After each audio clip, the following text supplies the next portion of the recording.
Você é Semente. Autor, Pablo Marçal. Publicado em 2024, Introdução. Antes de iniciar qualquer construção, é preciso saber exatamente sua dimensão para depois projetarmos o que iremos construir. Nós sabemos o tamanho da construção quando sabemos o tamanho do terreno. Qual é o tamanho do seu terreno?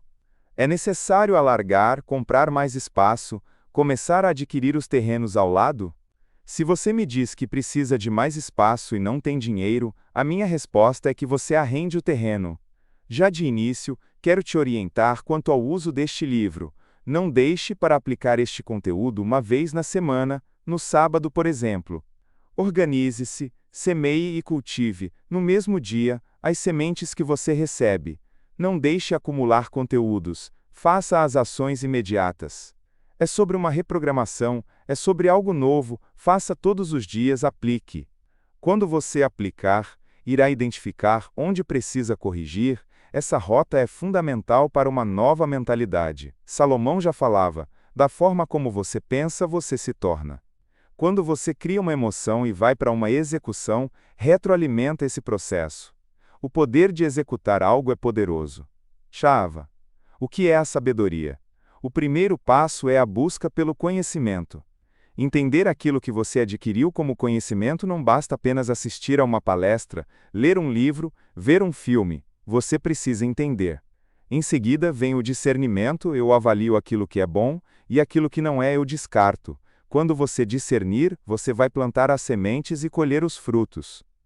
Na minha empresa Plataforma Internacional, tinha um espaço que estava ocupado, resolvi investir neste lugar instalando uma academia.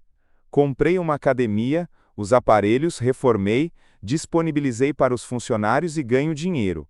Quanto eu cobro dos funcionários? Nada. Não cobro, mas ganho dinheiro. Como?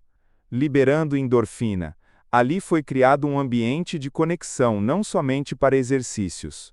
É muito bom olhar para vários executivos que frequentam a academia, perderam peso, falando de finanças e estão mais dispostos. Alguns deixaram o medo para trás.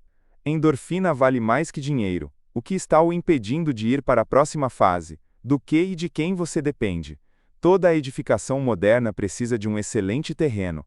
O processo de alargar o terreno, fazer a base, construir, é muito importante, é como se fosse uma viagem. No Peru, tem uma montanha chamada Machu Picchu. Foi descoberta há pouco mais de 100 anos. É uma cidade muito antiga, mas era somente mato. Foi feita uma estrada de trem que sai de Cusco, da capital até Machu Picchu. A jornada da viagem é realizada num trem com grandes janelas de vidro para você olhar e apreciar todo o trajeto. Eu quero dizer que algumas pessoas pensam nos resultados e não aproveitam, não olham para todo o processo, para a jornada no caminho. A jornada deve ser proveitosa, é na jornada que você pega os códigos. Então você cresce, gera frutos e transborda. Muitos deixaram de prosperar por conta de querer ser aprovado por pessoas. Aquele que precisa o aprovar, já o aprovou antes da fundação do mundo. Vá cuidar da sua vida. Capítulo 1. Lista da simplicidade. Aquele que é pleno não retém, ele transborda. Você vai aprender e vai começar a ensinar a outras pessoas. T. Harv Eker, um empresário, autor e palestrante, conhecido pelas suas teorias sobre dinheiro e riqueza, escreveu o livro Os Segredos da Mente Milionária e fala sobre a importância de ensinar mesmo que você entenda que não é bom no processo. Às vezes você pode pensar que não é merecedor, mas entenda, quando você começa a ensinar, aprende 2 vezes. Há um estudo sobre a pirâmide do aprendizado que diz que 95% daquilo que você vai guardar ou armazenar acontece quando você ensina. Quando você inicia algo, existe uma renovação de esperança, então não desperdice. A cada novo código que você entender, é uma chave que você vai virar e irá mudar a sua forma de pensar. Para fazer uma grande construção, nós precisamos limpar um grande local, preparar a terra, fazer a fundação e assim construir. Você já é terra fértil, e é um grande terreno para uma grande construção. O que me inquieta ao estudar a história sobre o capitalismo e o comunismo é que todos estão militando, ou para suas próprias famílias, ou para atacar a família de todo mundo. Quando Abraão fez o pacto com Deus sobre ser pai de multidões, nunca mais parou de prosperar. Quem cumpre o propósito não para de prosperar. Em 1994, um empresário chamado Jeff Bezos começou um negócio com uma semente e cresceu 2.300% nesse ano, ou seja, ele cresceu 23 vezes. Você pode dizer, mas o cara é espetacular. Mas a Bíblia fala que é possível crescer 100 por 1. O que é isso? É crescer 10.000%. Não existe crescimento assim, se não houver uma mentalidade exponencial. Estamos iniciando este estudo, então anote aí o primeiro código: lista da simplicidade. Não existe nada absolutamente pequeno. Meus negócios são munições e armamentos para edificar o reino. Valorizo gente. Reverencio Deus. A minha família é a base de tudo. Família real. Coisas são para serem usadas. O que existe é a frequência que é exponencial, mas a semente vem como uma potência não desdobrada, que ainda não explodiu. A minha relação com certas coisas pode fazer com que eu acredite que aquilo é pequeno pelo fato de não saber da potência. A fé precisa ser do tamanho de um grão de mostarda. Por que um grão de mostarda? Porque até 2000 anos atrás era a menor semente. Hoje em dia, a menor semente é a do morango, que é uma junção com outro fruto do ano de 1600 em diante. Há 2000 anos não havia morangos. Quando Jesus falou sobre a fé que precisa ser maior do que um grão de mostarda, ele estava dizendo que a sua fé precisa enxergar a potência que a menor semente carrega. Qual é o nosso problema? Nós não enxergamos a potência, somente o efeito e focamos somente em frutos. Como a semente carrega a potência, eu preciso testar a semente. Fé que preserbai. A Bíblia afirma que a glória de Deus é encobrir as coisas, a glória do homem é descobri-las. Provérbios capítulo 25, versículo 2. O que é um momento eureka para muitas pessoas que ficaram ricas? Descobrir algo, descobrir fórmulas. O driver mental da descoberta é glória. Eu carrego uma glória, mas não a quero para mim, vou usar dela para levar uma mensagem e vou depositar nos pés de quem me chamou. Esse negócio de desbloqueios que estou fazendo é uma glória minha. Que estou fazendo? Compartilhando a glória. Quanto mais você compartilha, mais poderoso fica. Germa. O que é a descoberta de alguma coisa? Por exemplo, descobrir uma forma de captar a energia solar. Não confunda com a glória de Deus, porque não é possível compará-la com a nossa glória. Quando você entender o que é glória, vai querer saber do seguinte: preciso descobrir algo. Você se descobrir como imagem e semelhança de Deus é a sua glória. Você descobrir o seu propósito é outra glória. A glória é como uma coroa. Você vai descobrindo e vai aumentando a ornamentação, a pedraria, o ouro maciço que faz parte. Alguém pode dizer, toda glória e honra a Deus. Eu também penso assim, mas na Bíblia está escrito, a glória do homem é descobrir, a glória de Deus é encobrir. Quanto mais eu descubro coisas, mais parece que a glória é minha, mas na verdade estou manifestando a glória dele em mim. Não é sobre dinheiro. O dinheiro é uma das percepções de quem governa e possui riqueza. O do dinheiro é igual à energia de troca. Nós não podemos abrir mão da lista da simplicidade. Essa lista é um backup de vida, precisamos dela. No meio do percurso você vai ficar arrogante, vai querer trocar as suas bases. No meio do percurso você vai falar, eu não quero mais esta mulher, eu não quero mais este homem. Mantenha a lista da simplicidade como um estatuto perpétuo. Primeiro, é a minha casa. Desde quando comecei a explodir a minha cabeça no que estou ensinando, a minha casa está em primeiro lugar. Não falo isso por vanglória, mas mudei a minha vida, não abro mão, não há hotel mais famoso no mundo que é mais poderoso que a minha casa. Já fiquei hospedado num hotel em Abu Dhabi, considerado um dos melhores do mundo, o que tem de mais luxuoso é o ouro na parede que na minha casa não tem, e um carpete de mais ou menos 5 centímetros de altura.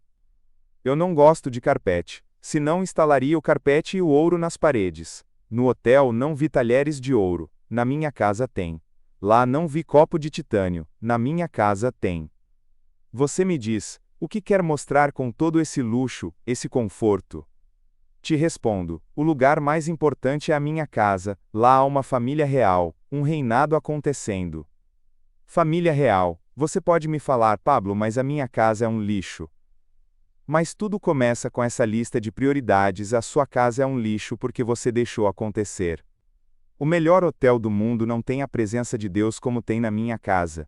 O melhor hotel do mundo não tem um lar como tem lá em casa.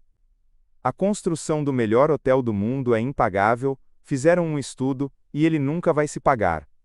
Quando você se hospedar lá, vai gostar demais, porque aquele hotel nunca vai se pagar. Os investidores colocaram todo o dinheiro possível para poderem chamar de melhor hotel do mundo. Entenda fado mentrera tulubu hagaceido cufarteiro co possível bussi possível bussi possível possível bussi possível bussi possível bussi possível bussi possível possível possível bussi possível possível bussi possível bussi possível bussi possível bussi possível bussi possível bussi possível bussi possível possível bussi possível bussi possível bussi possível bussi possível possível bussi possível bussi possível. Você pergunta, o que vem em primeiro lugar? Resposta, a lista de simplicidade. Eu farei você lembrar todo o tempo da lista de simplicidade, a lista do primeiro dia. No caminho de você ficar rico, você vai esquecer algumas pessoas, e, com a lista em mãos, você não vai fazer isso, vai se reprogramando o tempo todo. Eu não quero que você se perca,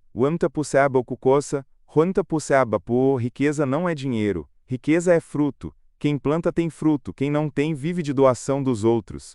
Tudo depende de energia, depende da frequência, não estou falando de filosofia. É possível em semanas fazer negócios, e estes negócios render R$1 milhão, enquanto que outros levarão meses para atingir o primeiro milhão.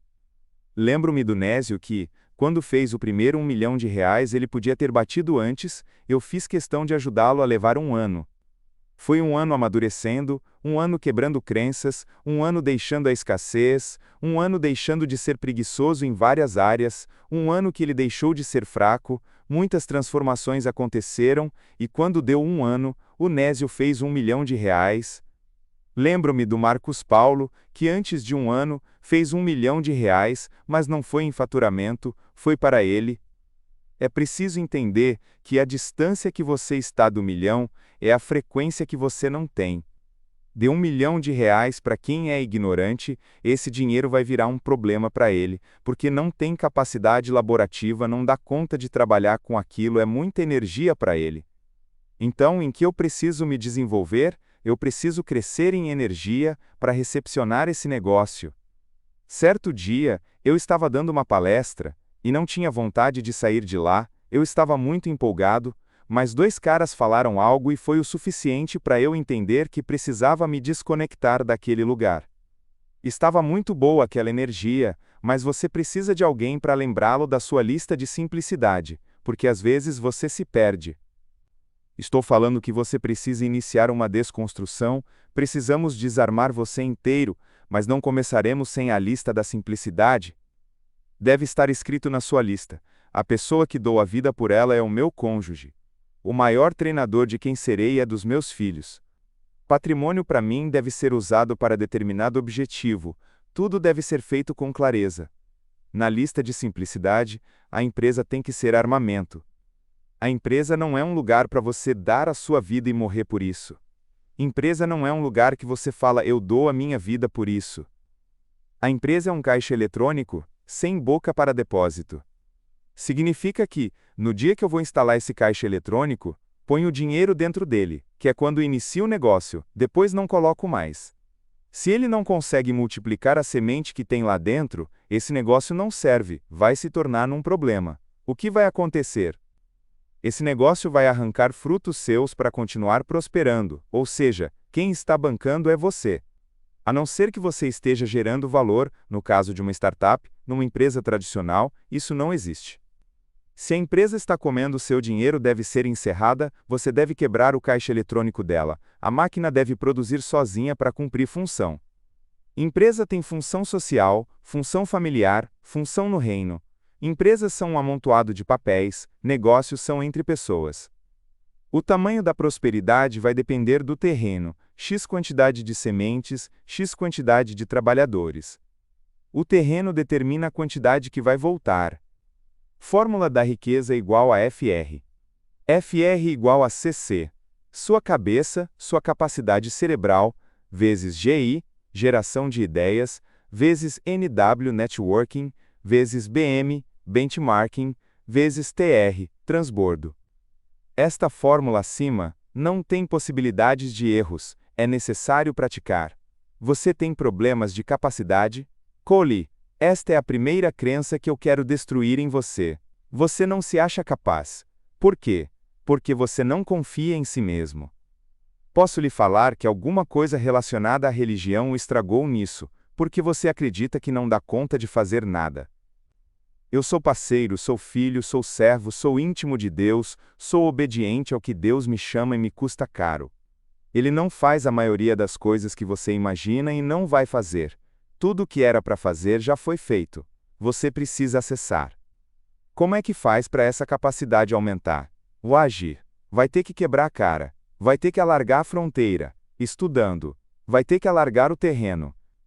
Você tem quanto de sementes? Ah, eu tenho uma carreta de sementes de soja. Tem mesmo? Sobre o terreno, é um lote de 200 metros quadrados. Não adianta comprar 1 bilhão por metro quadrado de sementes, se o seu terreno é pequeno. Você precisa alargar o terreno para comportar toda essa semente. Como se faz isso, se o seu lote é de 200 metros quadrados? Por meio de arrendamento, parceria, de compra de mais terreno. Você deve sair desse terreno que é pequeno e localizar um imóvel para trabalhar a terra. Você também pode fazer permuta. Você pode entrar na meia. O que é meia? O que é meia?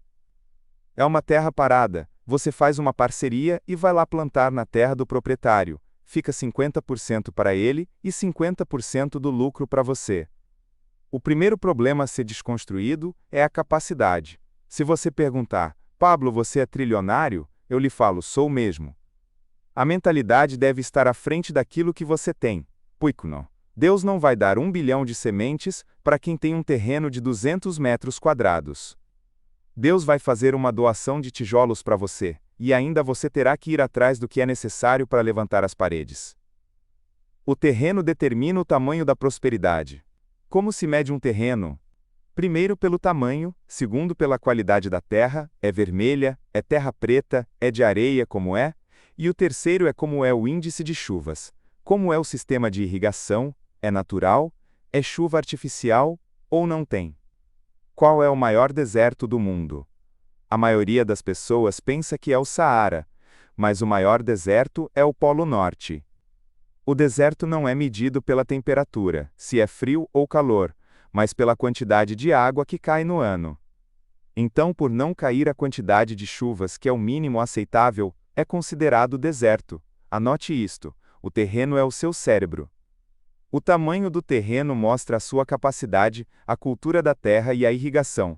O que faz aumentar o terreno? O movimento. O movimento é um sistema de irrigação. Você está aqui, num movimento. Você está estudando, está se dedicando.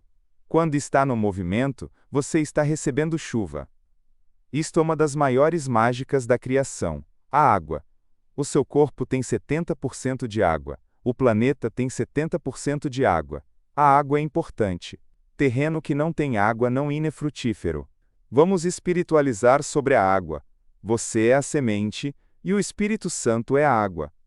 Quando você está irrigado pela palavra, a fé vem pelo ouvir, e quando a palavra entra no seu coração, acontece uma explosão e irriga sua vida. Quando o Espírito Santo vem, a semente está no lugar certo, o terreno é o seu coração. Nesse exemplo, tudo frutifica. O terreno precisa ser alargado, precisa ser aculturado, o terreno precisa de irrigação, de calcário, de sal, o terreno precisa de fertilizante. O terreno precisa de CC, capacidade cerebral. Caso uma praga tenha tomado conta do terreno, se você não tiver capacidade cerebral de se desvincular disso rápido, perderá a plantação. Às vezes é melhor doar 10% da plantação que foi contaminada do que jogar tudo fora. Vamos limpar e organizar o terreno. Ações imediatas. Faça uma lista das suas prioridades até hoje e compare-as com a lista de simplicidade. Faça uma análise do seu terreno, cérebro, e veja o que precisa ser feito para melhorar a irrigação, movimento. Quais lugares você deixará de frequentar e com quais pessoas você irá se desconectar. Capítulo 2. Sementes exponenciais. Existe semente barata, existe semente produz o que deveria produzir. Toda semente é fruto de alguma coisa, e o fruto da semente é a coação de quem plantou antes de você para lhe entregar essa semente. Preste atenção. Nenhum dos meus seguidores que me acompanham está comprando fruto de Pablo Marçal, está comprando sementes e são sementes de altíssima qualidade. Não vou lhes ensinar a fazer controle financeiro, vou lhes ensinar a fazer controle de riqueza. A semente é boa. É preciso ver o dinheiro como seu escravo. Toda semente é fruto, mas tem como comer o fruto, e tem a possibilidade de replantar o fruto. A qualidade genética de todo tipo de semente, seja vegetal ou humana, vem de melhoramento. Tem como piorar uma semente humana. Como se faz para piorar geneticamente uma semente humana? Juntando parente com parente do mais próximo grau. Pela aproximação dos vínculos, as pessoas nascem e se desenvolvem com graus de anomalias. Trazendo para o desenvolvimento da riqueza, você quer fazer sociedade com quem não tem possibilidades de andar com você, que não tem a mesma visão? Sabe o que isso pode acarretar? Um pioramento genético da sua estrutura empresarial. Essa piora genética acontece em todas as escalas: física, emocional e espiritual. O que nós temos que fazer? Precisamos buscar o melhoramento genético das sementes. Um pior. Certa vez, ouvi falar de um fazendeiro que plantava milho e o melhor milho era o dele. O que ele percebeu? Que ele deveria investir em volta de sua fazenda em todos os outros agricultores. Ele iniciou um estudo nas fazendas em volta e percebeu que todos compravam sementes baratas. As abelhas que pegavam o pólen levavam esse pólen de baixa qualidade para a fazenda dele. O fazendeiro resolveu bancar todas as fazendas em volta, dando as sementes, e com isso ele fez uma melhoria na região no que se relaciona à qualidade da semente. A fazenda dele ficava no centro em relação às outras, então ele investiu num cinturão, com uma semeadura de boa qualidade em toda a sua volta. O resultado foi que a fazenda mais beneficiada foi a dele. Estou dizendo que você deve semear sem parar, semear na vida de outras pessoas. Se eu semear na vida do Nésio, do Davi, do Maurício, do Rocha, o que vai acontecer? O pólen que vem dessas pessoas vem para a fazenda mais poderosa. Trabalhadores e networking. Toda semente é fruto, então precisamos plantar a semente com excelência, e não tratar de plantar semente barata. Alguém pergunta: o que você pensa sobre fraqueza? Pergunte à semente. Você tem uma semente, planta, fica calor, ela não aguenta, ou seja, é uma semente fraca. Existe a semente que tomou um pouco de água a mais, ela fica encharcada e não resiste, é fraca. O que é necessário então? Entender o propósito daquela semente e perceber o que ela aguenta, e não poderá ser nem para mais, nem para menos, senão ela não germina. Tem pessoas que são boas demais, são inteligentíssimas, são brilhantes, mas estão no ambiente errado. Veja como é simples. Se todos que estão lendo esta obra forem para o campo, entenderem a lógica do plantio e trazerem essa analogia para dentro dos negócios, vai funcionar em qualquer área da sua empresa. O homem do campo carrega códigos, se ele dá conta de levar para o mundo da tecnologia, para o mundo empresarial, ele vai explodir, vai se desenvolver na vida, porque o plantar é natural. Semente fraca é assim, você planta 190 e não pegam, não frutificam. Por exemplo, na hora de plantar o milho, é necessário abrir um pequeno buraco e depositar 2 ou 3 sementes, porque se não der certo com uma semente tem a outra e não perde o plantio. Se eu colocar apenas uma semente em cada buraco de plantio, haverá várias que não se desenvolverão. O que eu preciso fazer para dar certo? Plantar sementes de qualidade e buscar possibilidades desse negócio melhorar constantemente. Vamos falar sobre selecionar as sementes e sobre ter os trabalhadores para explodir tudo isso. Quanto tempo leva um vendedor de água para bater 1 milhão? Por exemplo, se eu for sozinho e multiplicar a minha hora por homem para fazer 1 milhão de reais. Se eu consigo fazer 300 reais de faturamento, e esse dinheiro me dá 142 reais de lucro, sei quantos dias vou levar para bater 1 milhão de reais com a minha hora por homem. 10 horas de trabalho é igual a 142 reais de lucro. Quanto tempo eu preciso para bater 1 milhão de reais? Resposta: 7.200 horas, ou seja, 3 anos, trabalhando 5 dias por semana. Por que você não fez R$ 1.000.000 antes desse prazo de 3 anos? Porque as suas horas de trabalho não são produtivas, e estão comprometidas com consumo e coisas que não lhe dão retorno, você está comendo a semente. Se você se comprometer com os R$ 142 todos os dias, em menos de 3 anos, terá R$ 1.000.000. Sabendo que R$ 142 eu preciso obter diariamente para chegar a R$ 1.000.000 em 3 anos, como faço para multiplicar esse valor? Preciso de 23 homens por hora fazendo esse trabalho diário e chegarei em R$ 1.000.000 em 30 dias. Ou seja, o que levaria 3 anos posso fazer em 30 dias, aumentando a capacidade de trabalhadores. Quais as etapas vão fazer você dar mais resultados? Treinamento, script, gestão, processos, incentivo, otimização, ferramentas, automatização e engajamento. Incentivo, otimização, ferramentas, automatização, engajamento, mais resultados. Nesse processo de cumprimento dessas etapas, você pode sair de vendedor de água, que leva 3 anos para fazer R$ 1.000.000, e remir o tempo e fazer muito mais rápido esse mesmo valor. Diante dessas etapas, é evidente que pular etapas vai prejudicar a frutificação. Na agricultura, se pular fases, não tem resultado dos frutos. A mulher quer engravidar, mas não tem o embrião. O que significa? Pulou etapa, ou tinha o embrião, ficou grávida, mas não fez o pré-natal, pode custar caro, outras vezes dá para corrigir no percurso, mas uma etapa pode custar uma vida. Não pule etapas, acelere processos. Estamos falando de aceleração de processos, não tem que pular etapas. Aprender com outras pessoas é muito mais rápido e inteligente. Quando você pula etapas, é como se começasse a construção da casa pelo telhado e não pela fundação, não vai dar certo. A casa bem firmada precisa de pilar, sapata, baldrame e coluna. Há possibilidades de construir do telhado para baixo, mas não é possível construir uma viga de cabeça para baixo, não é possível construir uma casa no ar. A gravidade joga para baixo toda a estrutura. Então não queira pular etapas e ficar rico no susto. Há pessoas que querem construir sem ter o terreno. Não é possível sem essa área. O subsolo, onde fica o pilar, depois a sapata precisa dar sustentação para subir o peso da estrutura. Você precisa construir a estrutura emocional para segurar R$ 1.000.000. Estou dizendo que nós plantamos no subsolo, onde não vemos, e essa semente vai frutificar, onde veremos o resultado.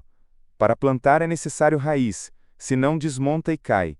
Coisas eternas, propósito de vida, isso se planta no coração e não no cérebro. Plante no subsolo igual a coração. Plantou, a raiz pegou, fundamentou, cresceu, vai subir para sua cabeça e você vai dominar. O coração tem menos neurônios que o cérebro, mas é mais potente, tem memórias igual ao cérebro, tem conexão, tem neuroativadores, é mais potente. Lembrando que você precisa trabalhar o terreno, você precisa aumentar a capacidade de recepção de sementes. O primeiro item para você desconstruir a sua percepção sobre as coisas é a capacidade. Fale para si mesmo: eu sou capaz de tudo o que eu quiser. É importante você anotar uma lista de todos os seus sentimentos. Faça isso durante o dia todo, por exemplo.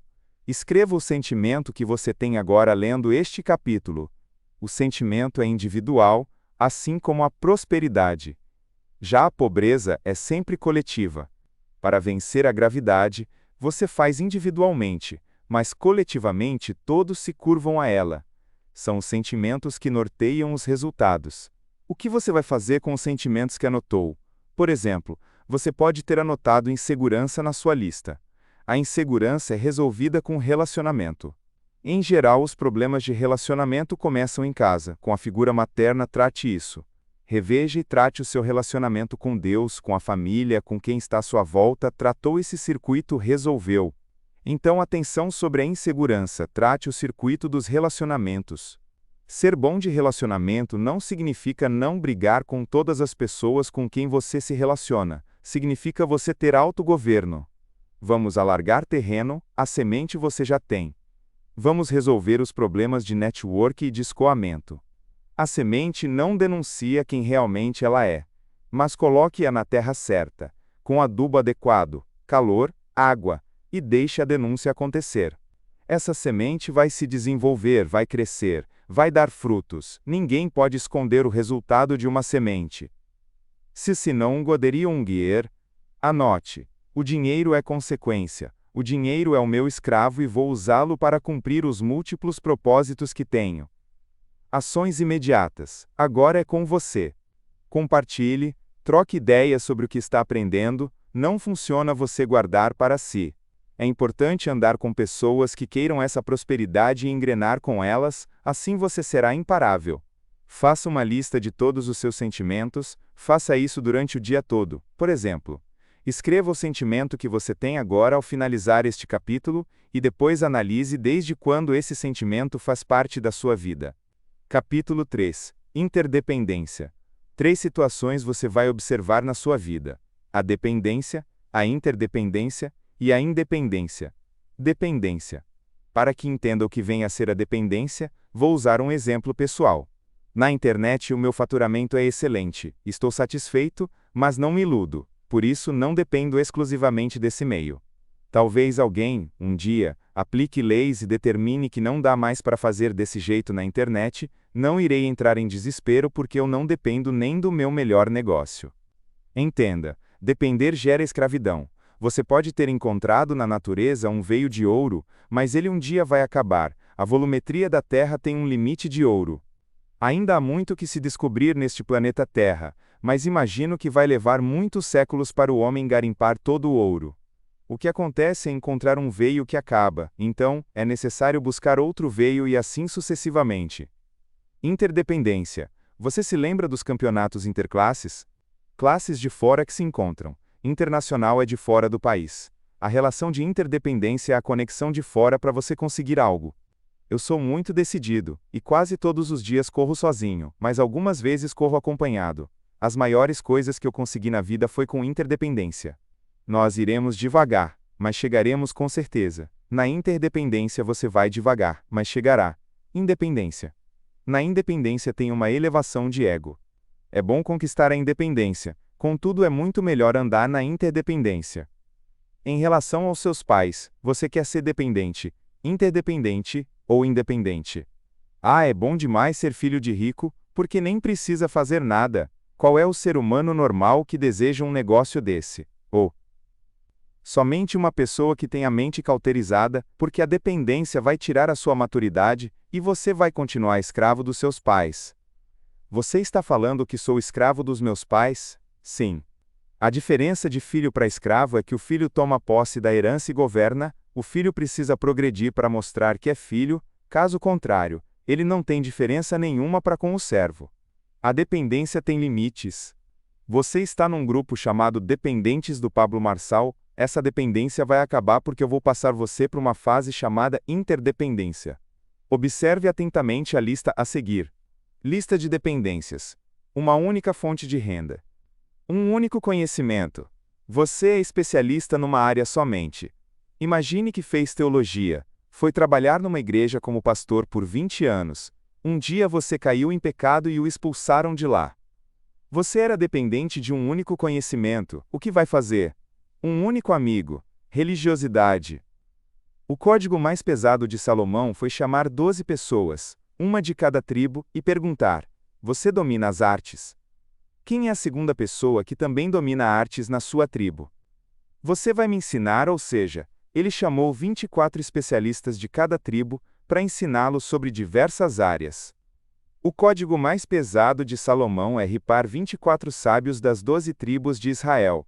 Salomão percebeu que precisava comprar a sabedoria. Então um era de artes, o outro de ataque, outro era de gastronomia e assim por diante. Ele ordenou: traga os 2 mais sábios de cada tribo que eu quero ripar. O que é ripar? O que é ripar? É copiar. Um exemplo: você tem um DVD e faz uma cópia, isso se chama ripar. Salomão copiou os códigos dos 24 sábios e foi praticar.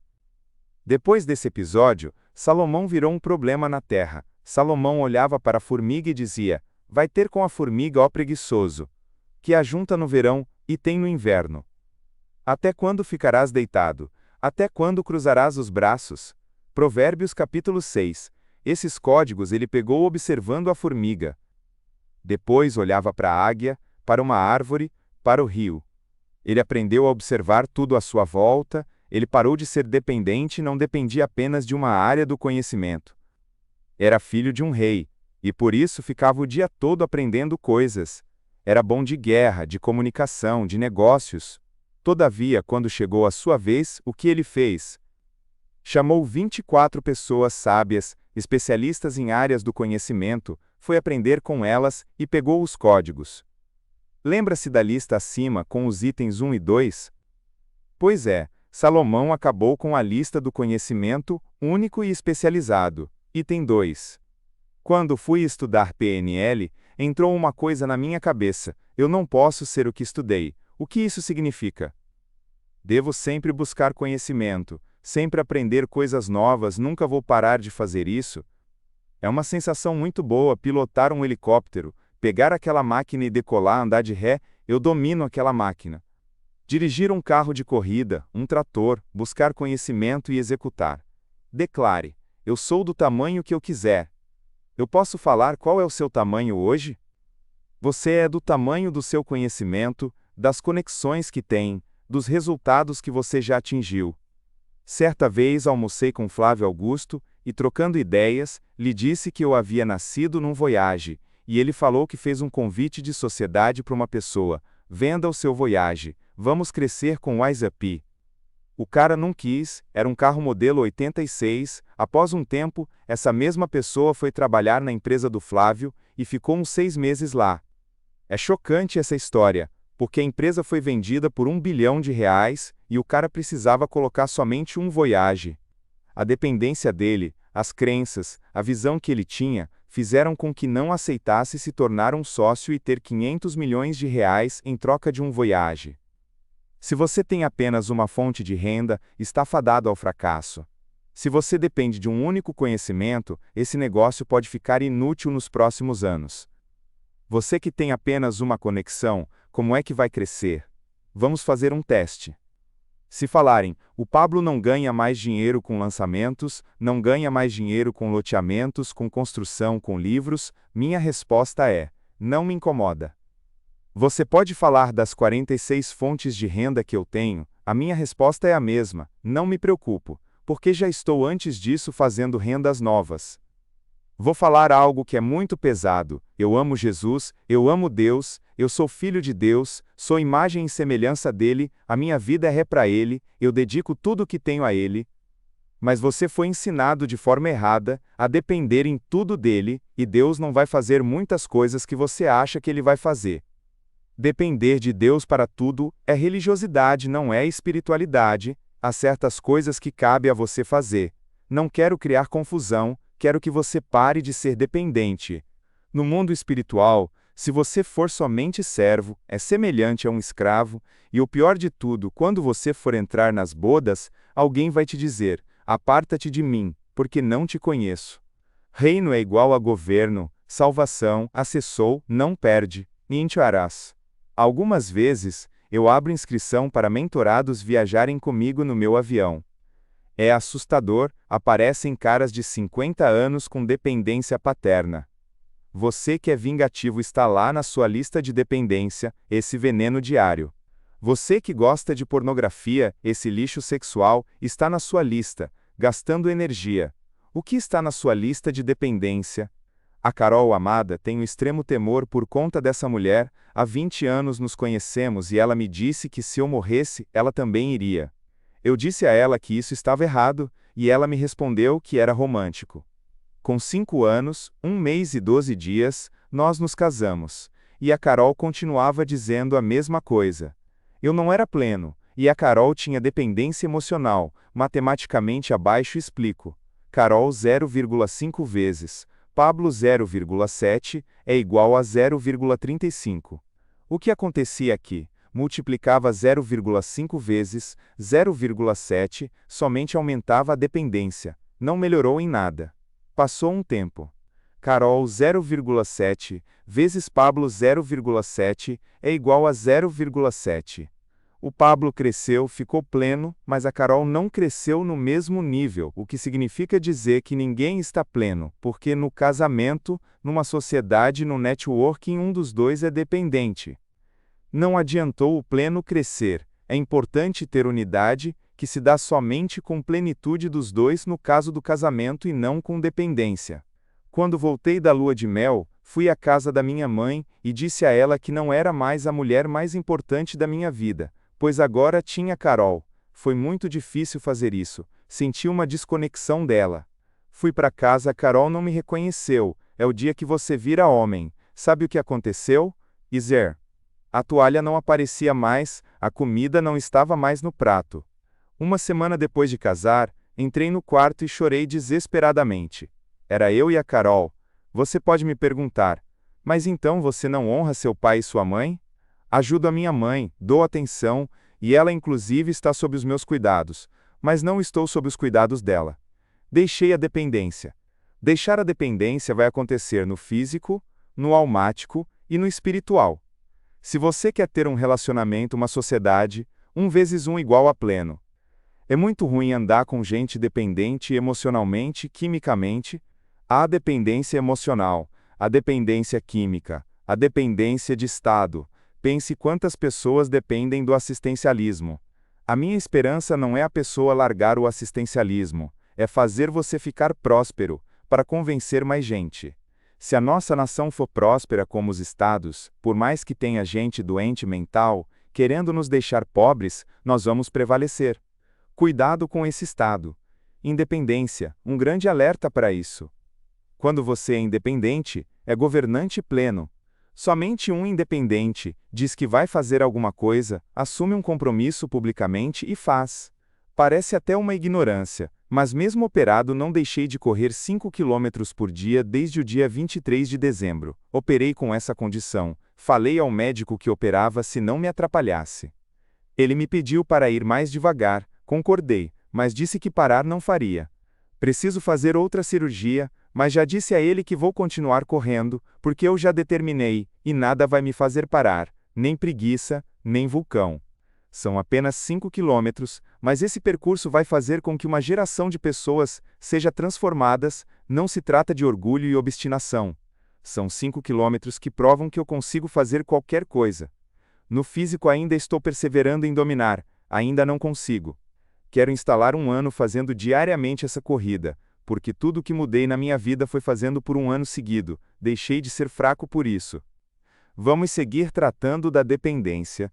Você é dependente de ler jornal? Corte esse vício.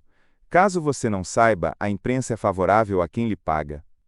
Você ainda vai me ver com canais de comunicação, rádio e televisão, e vou provar que o meu é imprensa, porque a imprensa fala mal de si mesma, ou seja, deve falar de tudo. A imprensa atual é propaganda. Pagaram para noticiar contra mim na época das eleições, fui informado pessoalmente, mas não fiquei na dependência disso. Reverti essa situação e ganhei 20 milhões de reais. Queria até saber quem foi para dar a comissão. Não dependo do que as pessoas acham. Eu moro a 5 minutos da plataforma e já fiquei 41 dias sem ir ao prédio, e espero bater esse recorde porque eu decidi, sou independente. Já fiquei 60 dias sem pisar na plataforma, mas estava em outro país, porém estando no Brasil, nunca cheguei a esse tempo afastado. Nesse tempo de 41 dias afastado, eu dizia, vou até lá na plataforma, eu entrava no carro, e vinha até a porta, eu dizia para mim mesmo que a empresa era de outra pessoa, e não podia entrar, eu ressignificava. Ações imediatas. Faça uma lista de situações que você tem vivido dependente, busque entender o motivo pelo qual tem vivido assim e ressignifique. Faça uma lista de objetivos que você deseja alcançar, e busque interdependência através de network e novos ambientes. Capítulo 4. Automerecimento. A independência é perigosa. Na independência e a interdependência tem a ver com o merecimento? Merecer versus não merecer. Eu mereço o que quiser. Preste atenção no que você leu. Tem que querer. Eu faço o que quiser. Se você faz o que quiser e merece o que quiser, por qual motivo você se preocupa com o merecimento, se é tudo sobre plantio e colheita? Não é você quem planta? Nós já vimos sobre a importância de alargar o terreno e plantar boas sementes. As sementes você já tem, agora é a vez de tratar do terreno. Como é que se faz para aumentar o senso de merecimento? Se pagar. A recompensa aumenta a crença de merecimento. Se você merece, plantou. Parabéns! Se entende que não merece, use do favor de Deus. Na palavra fala que o trabalho dignifica o homem. Nesse sentido, a palavra merecimento etimologicamente significa o quê? Ser digno, então a dignidade de quem planta é o quê? Use do favra sanavra sebia ou colher o que plantou. Use do favra. Se eu não mereço, como ser digno daquilo? Use do favra. Se eu não sou digno, sou filho do digno. Observe a letra dessa canção. Ao único que é digno de receber a honra e a glória, a força e o poder, ao Rei eterno e imortal, invisível mas real, a ele ministramos o louvor. Se eu não sou digno por não ter plantado, ao único que é digno de receber a honra, a glória, a força e o poder, de acordo com a palavra, nós somos um. Há versículos que dizem: tudo é vosso, mas vós sois de Cristo e Cristo é de Deus. 1 Coríntios capítulo 3, versículos 22 ao 23. Como discípulo, eu sou um amigo de Jesus Cristo. João capítulo 15, versículo 15. Estou unido com o Senhor, e eu sou um com Ele em espírito. 1 Coríntios capítulo 6, versículo 17. Eu sou um membro do corpo de Cristo. 1 Coríntios capítulo 12, versículo 27. Fui escolhido por Deus e adotado como seu filho. Efésios capítulo 1, versículo 3 ao 8. Ou seja, ser digno está dentro das suas possibilidades. Plantar significa colher. Deus pôs uma mola entre a semeadura e a colheita. Qual é a mola? Plantou na terra, a mola explode com 100.000, 10.000 de retorno. É a mola da semeadura e da colheita. Merecimento é ser digno. O código é dignidade. Não merecimento. Precisa cessar a dignidade de alguém, é o favor de Deus. Alguém fala: o Pablo ficou rico, foi sorte. Eu falo: pode escolher a sorte, a terra que escolhi, a sorte da semente que comprei, a sorte de ter acertado o tempo, a sorte de ter colocado água, a sorte de ter colocado calcário, a sorte de ter colocado adubo, a sorte da generosidade, a sorte de ter dado muitas coisas. Porque a generosidade faz prosperar. Ou você pode escolher a sorte de bênçãos espirituais, a sorte que vem de Deus. A sorte não faz nada sozinha, precisa acompanhar todas as etapas. A sorte não acorda a pessoa de madrugada para fazer o que tem que ser feito, mas a sorte pega a pessoa no caminho.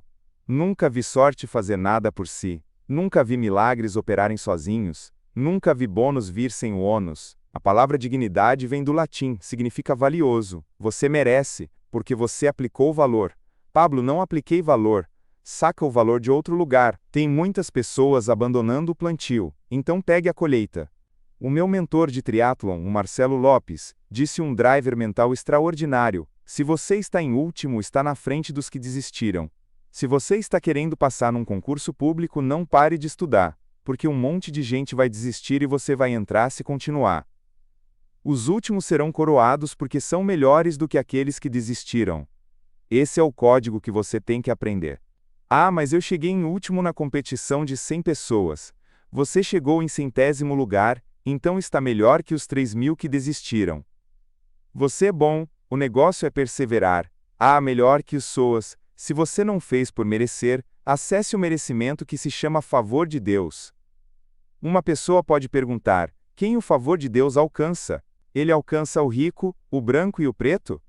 Vou lhe responder: ele pega quem está no caminho. As qualidades do favor de Deus vêm através de sorte, bônus, milagres, graça.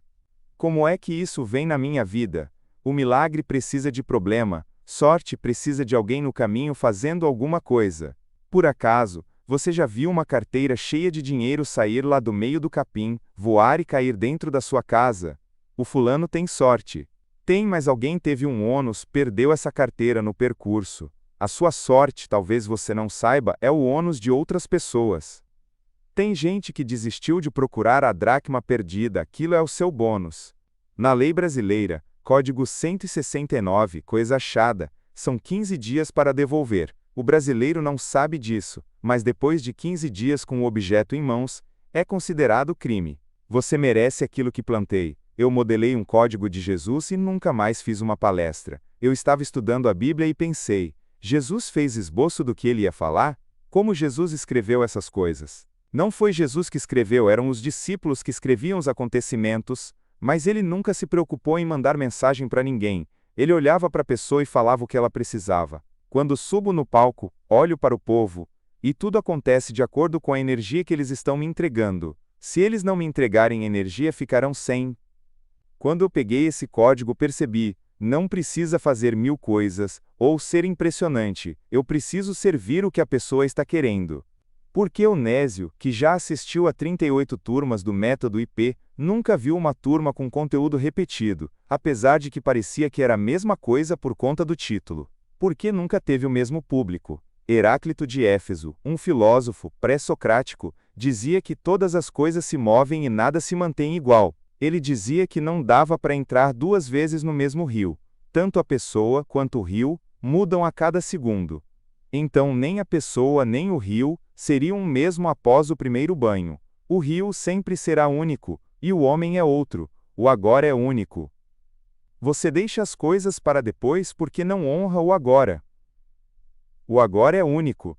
Na sua cabeça, bons dias devem se repetir como já aconteceram, mas não existe isso. Pare de se iludir, faça gestão dessas coisas. Ah, mas eu não estudei e não mereço. Por que você não estuda e fala ao mesmo tempo?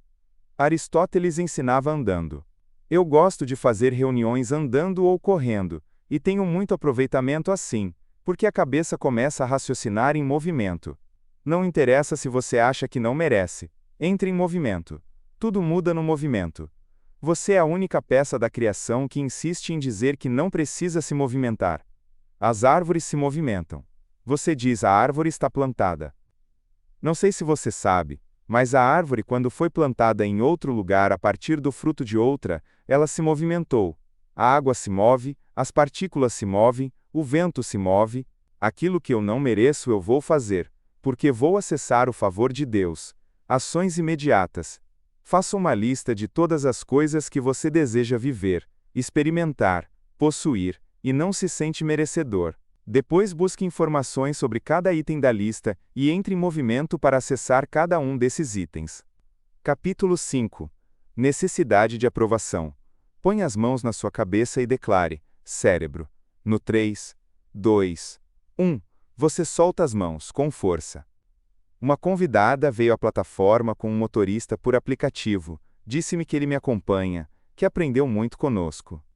Quando ela saiu, ele estava esperando no estacionamento. Convidei-o para entrar. Perguntei: você quer a riqueza? O Ailton, um motorista, disse que acredita na riqueza e que faz de tudo, inclusive joga na Mega Sena. Ele mencionou um vídeo que mexeu muito com ele: o Porsche de R$1 milhão, o relógio de R$1 milhão e R$1 milhão em dinheiro. Perguntei: qual você escolheu? Ele respondeu que a sua escolha foi pelo dinheiro. Então, eu disse que a resposta dele estava errada. Ele seguiu citando todos os demais itens, e eu respondi que a resposta continuava errada. Você deveria ter escolhido a transformação de mentalidade. Se eu der R$1 milhão nas suas mãos, você não saberá o que fazer. Se eu lhe desse R$10 milhões, o que você faria? Respondeu-me que investiria, mas que não investe atualmente porque não tem esse dinheiro. Imagine a cabeça de um povo que entende que ficar rico somente é possível por meio da Mega Sena. Não faz sentido nenhum? Este capítulo é sobre aprovação. O termo mais famoso é necessidade de aprovação. Você foi doutrinado na teoria da obediência, e também foi ensinado que, se você desobedecer, Deus não gosta. Você tenta se esforçar ao máximo para ser obediente, porque, se você acha que a obediência é tudo, logo você não vai fazer nada porque vai esperar Deus falar. A maioria das pessoas tem um problema muito grave em relação à obediência, esperam que Deus fale o que elas devem fazer para irem para o próximo nível. Deus não vai falar. A aprovação é como se fosse a maior desculpa que você tem, esperando alguém liberar o sinal para que você avance. Antes, quando eu não tinha compreensão disso, orava muito por uma coisa que era do meu desejo e não acontecia. Um dia me perguntei: se eu me achego a Deus, tenho intimidade, por que preciso insistir na oração? Ele é o ser mais inteligente que existe, ele me dá acesso à sabedoria. Assim, decidi ouvir o que o meu coração estava falando e testar este método. O meu coração pesou. Dou um passe para trás. Se o meu coração está em paz, continuo, mas parar nunca. Código: coração pesado. retroceder/metanoia, mudar de rota. Coração em paz, avançar. Você diz que a Bíblia fala que o coração é enganoso. Então, tire-o do engano, um porco também é sujo de lama e é possível limpá-lo. No coração tem raiva, rancor, ódio e amargura. Você está com o coração em paz? Significa que você sintonizou em Deus. No coração eu somente deposito coisas que são legítimas de ficar nele. Tem coisas que eu devo depositar no bolso, como por exemplo o dinheiro. O dinheiro não se deposita no coração, nem no córtex visual, na parte do cérebro onde você é marcado pelas suas experiências, nem no estômago. Quando você tiver paz absurda, avance. Quando estiver incomodado, volte onde estava. A necessidade de aprovação envolve terceiros. São pessoas que têm ou tinham autoridade sobre você. Troque a necessidade de aprovação por leitura de cardio. A máquina mais impressionante que está aí dentro de você chama-se coração. O coração tem neurônio, tem memória. Quem é o mais potente? O cérebro ou o coração? O coração. Por que você tem necessidade de aprovação? Por que não sabe usar esta máquina? Use o seu córtex visual para lembrar as continências que você deve prestar para certas pessoas. Certa vez, fui fazer uma sociedade forte com a Forbes, estava tudo engatilhado, mas a pessoa que era o triângulo do negócio me trazia incômodo, meu coração fechou em relação a ela. Eu olhei para a pessoa, e olhei para o meu time e falei: não dá para andar com esse tipo de gente. Não quero. O meu time que estava assistindo disse que eu era louco, que eu iria crescer muito, não fechei um negócio que poderia trazer milhões. Houve um dia em que eu estava sentado numa igreja, e o meu coração falou assim: hoje é o dia do coração enganoso, aproveita que é o último dia nesse culto. Pensei: como? Estou há 20 anos neste lugar. Durante o culto, eu continuava ali sentado, mas não entendia uma palavra que o pregador falava. Eu me perguntava: o que está acontecendo? Recebi a resposta com clareza: desconexão de linguagem. Então, insisti: sou inteligente, basta prestar atenção. Mas eu não entendia uma única frase. Entendi que o meu coração me desconectou daquele lugar, não fui eu que tomei a decisão, assim, saí daquele lugar com uma paz que excede todo entendimento. Significa que o seu entendimento está na mente, mas a paz está no coração. Todas as vezes que você lê na Bíblia Paulo dizendo a paz que excede ao todo entendimento, ele está se referindo à paz no coração. Nesse dia, lá no culto, eu ouvi o meu coração dizendo: você não vai entender nenhuma palavra, e comecei a rir, e falei que iria entender o que fosse falado ali. Quem quebra a linguagem? Se não é você, é o próprio Deus. O que ele faz quando ele não quer que uma pessoa ande com a outra? Exemplo em Gênesis capítulo 11, versículo 6. E disse o Senhor: eles são um só povo e falam uma só língua, e começaram a construir isso. Em breve nada poderá impedir o que planejam fazer. Gênesis capítulo 11, versículo 6. Deus disse que iria mudar a língua de cada um, e que nessa mudança eles não ficariam um com o outro, porque não se entenderiam. Ali, com o levantamento da Torre de Babel, eles estavam descumprindo com a ordem de Deus, que era de crescer, multiplicar e povoar a terra. Quando Deus criou uma língua para cada um, ninguém mais conseguiu edificar aquela obra. Por que os negócios dão errado? Porque tem duas línguas diferentes. Os dois que estão querendo fazer o negócio são gente boa, mas não se entendem porque cada um tem uma linguagem. Imagine num casamento, o marido fala em aramaico e a esposa em grego. Nenhum entende o que o outro fala. O que é isso? Confusão de linguagem. Por que tem gente do bem que odeia Pablo Marçal? Você fala: mas não faz sentido, o cara faz o bem. Isso se chama linguagem. A linguagem de quem é somente salvo é de uma forma, a linguagem de quem é reinante é outra. Entenda, você já foi aprovado por Deus. Você já foi aprovado antes da fundação do mundo. A aprovação não depende nem do Adão. Deus não criou o homem para que ele dominasse sobre outro homem. Deus criou o homem para que ele governasse a terra. Preste atenção a seguir, tudo o que eu apliquei não falhou porque sigo essa instrução. No mundo todo, havia apenas uma língua, um só modo de falar. Eu fui consultor de uma grande empresa, e no manual de cultura dessa companhia, estava escrito este versículo de Gênesis capítulo 11, versículo 1. A torre mais alta que o homem já fez, fiquei hospedado lá, é o Burj Khalifa, é um prédio de 800 metros, mas esse prédio é um terço da construção que eles levantaram, a Torre de Babel. Naquela época não havia a tecnologia que nós temos. Hoje tem computador, tem grua, tem guindaste, tem nanorobótica, tem milhares de itens sintéticos, e a civilização de hoje não deu conta de levantar um prédio tão alto. A ideia de Nimrod era fazer um prédio maior que o Everest, ele queria tocar o céu.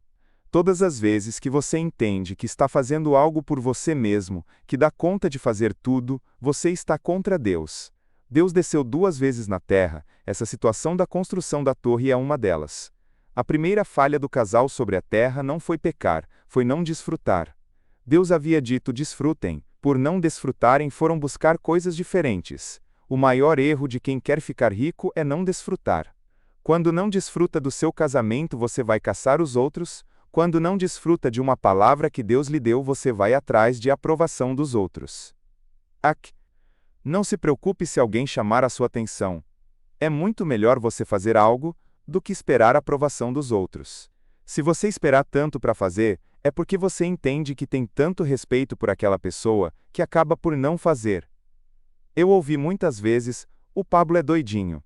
Eu chegava às 13h30 na Brasil Telecom de bicicleta, e eles diziam, olhe o homem da prosperidade. O que acontecia? Eu ia ao banheiro, chorava e dizia, não vou falar de riqueza, não vou falar de provérbios.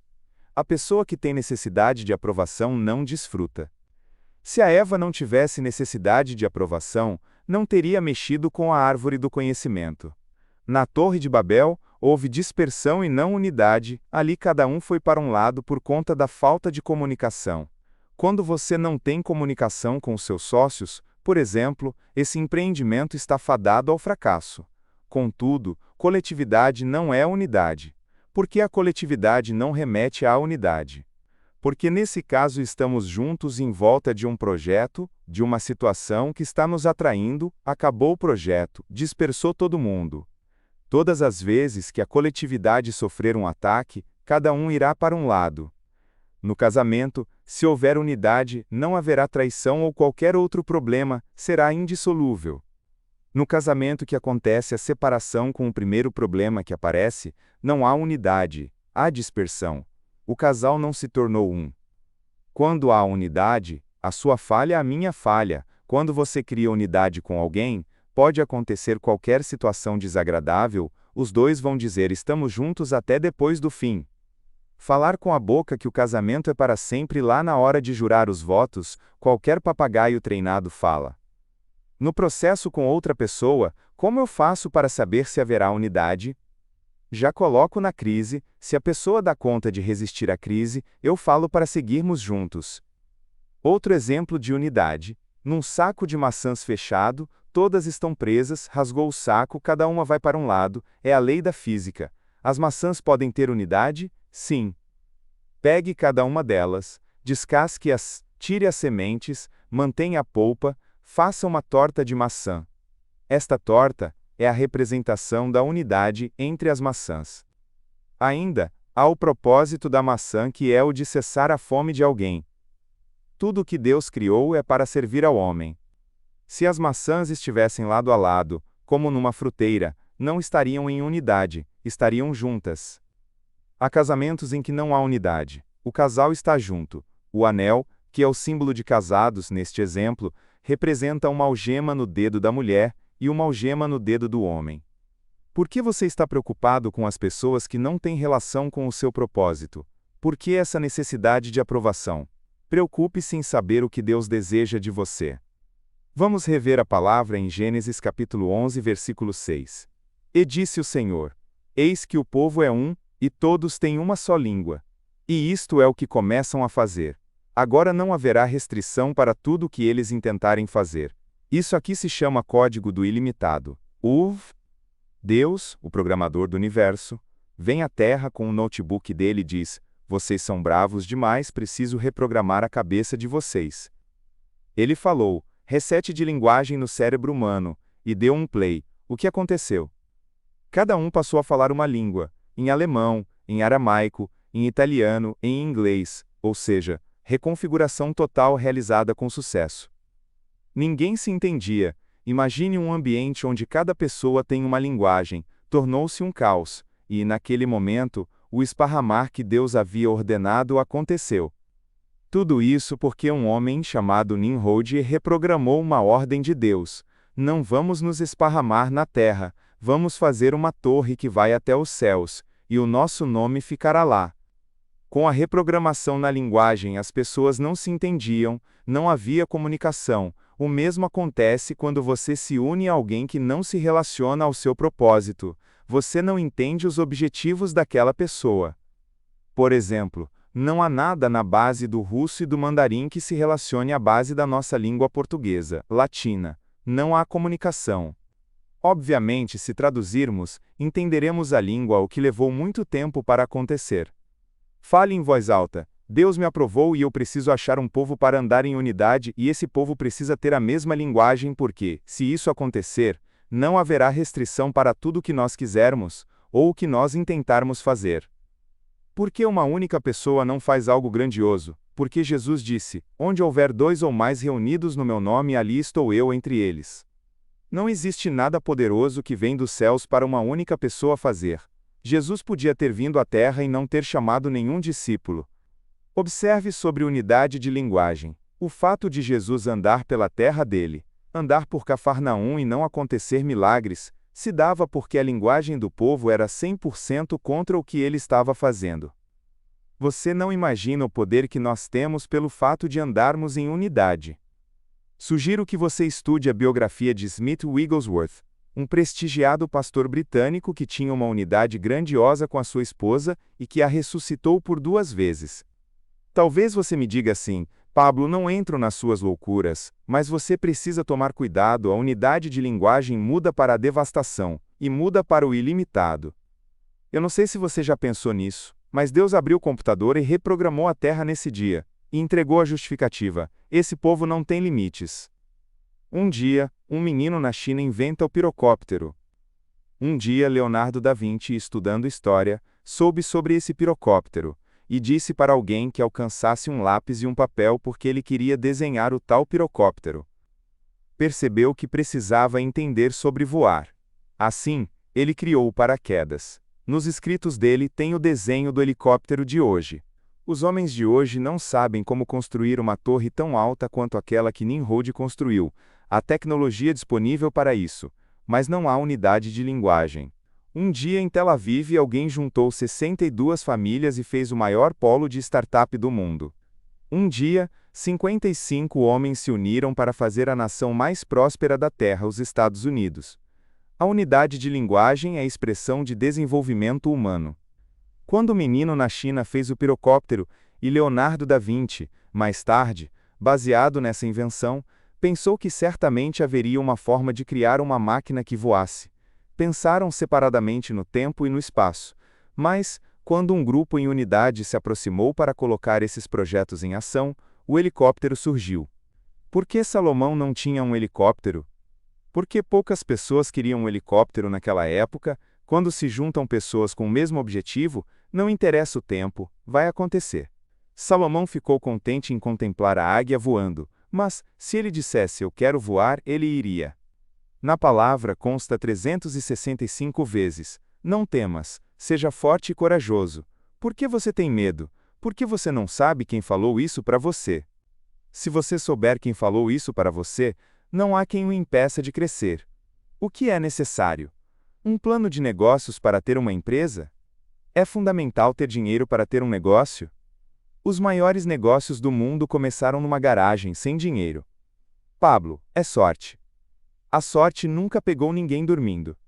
Então do que se trata? Vamos acabar com esse negócio de aprovação? Sabendo que o Senhor o chama de eleito, ele não o chama de aprovado.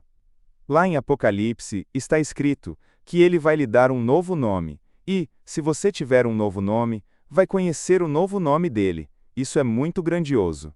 Todas as coisas cooperam para o bem daqueles que amam a Deus e são chamados segundo o seu propósito. Por que se preocupar? Você não precisa da aprovação de ninguém. Imagine uma bebê que ainda não sabe andar. Imagine uma babá passando e dizendo: eu não o autorizo a andar. O bebê está doido para engatinhar, para se movimentar, para andar. Mas o bebê está determinado a andar e pensa: quando essa babá não estiver aqui, eu vou me esforçar ao máximo para andar. Acontece que, quando o bebê quer andar, a babá aparece e ele não anda. Ali a babá instalou a necessidade de aprovação. E assim foi com você. Em tudo o que fazia, tinha que fazer do jeito que as pessoas o ensinaram. E você foi ficando limitado no seu jeito de andar, de comer, no seu estilo de vida. Em tudo você foi sendo podado. Quando você se lembra de uma voz que está dentro do seu DNA, você pode fazer o que quiser. Chamei você para governar, você nunca mais vai precisar da aprovação de ninguém. Eu não sei se você lembra, mas alguém falou: eu sou a verdade, o caminho e a vida. Então, para você viver essas três coisas, precisa estar no caminho, nunca parado. Você é o desbravador desta geração. Tem coisas que Deus criou e que não foram acessadas por sua culpa. O que você está fazendo? Esperando a aprovação do que já está liberado? Já está liberado. Fale para si mesmo: eu já fui liberado antes da fundação do mundo. A forma como Deus me vê é respeitosa. Eu acesso a visão que Ele tem ao meu respeito. Deus o respeita tanto que você é o único que existe à imagem e semelhança dele. Isso é grandioso demais. Que amor é esse? Que respeito é esse? Ele o respeita tanto que ele falou: eu lhe dou a minha imagem e semelhança. Como alguém pode parar outra pessoa que carrega o próprio Deus dentro de si? Deus o elegeu para carregar a maior potência da criação. Não insista numa coisa que não existe. Se você se olha no espelho e se acha fraco demais, seja bem-vindo ao time. Davi, o rei, foi chamado por Deus quando era criança. Maria era uma adolescente. Deus não precisa chamar quem é grande, Ele não chama quem está preparado. Ele chama quem está disposto. Ele chama quem pegou o código. Quando Davi enfrentou Golias, ele não tinha 18 anos de idade. Maria, quando engravidou de Jesus, não tinha 18 anos de idade. Você pensa: então estou velho demais. Eu lhe falo: Moisés foi libertar o povo do Egito, e tinha 80 anos, Noé entrou na arca com 600 anos. Por que dar desculpas? É somente mudar a frequência. A idade nunca será o problema. Não entender o código, não entender a sua identidade é o problema. O seu patrão não precisa o aprovar, o governo não precisa o aprovar. Antes de você vir à Terra, você já foi eleito. Tudo em que você colocar as mãos vai prosperar. Não se preocupe com a aprovação das pessoas, toda aprovação humana é inválida perto daquilo que Deus já falou ao seu respeito. Todas as pessoas que quiserem dar o direito de alguém o aprovar, você vai reduzir a nada aquilo que Deus o chamou. Todos vocês que precisarem de uma aprovação humana vão decair no seu chamado.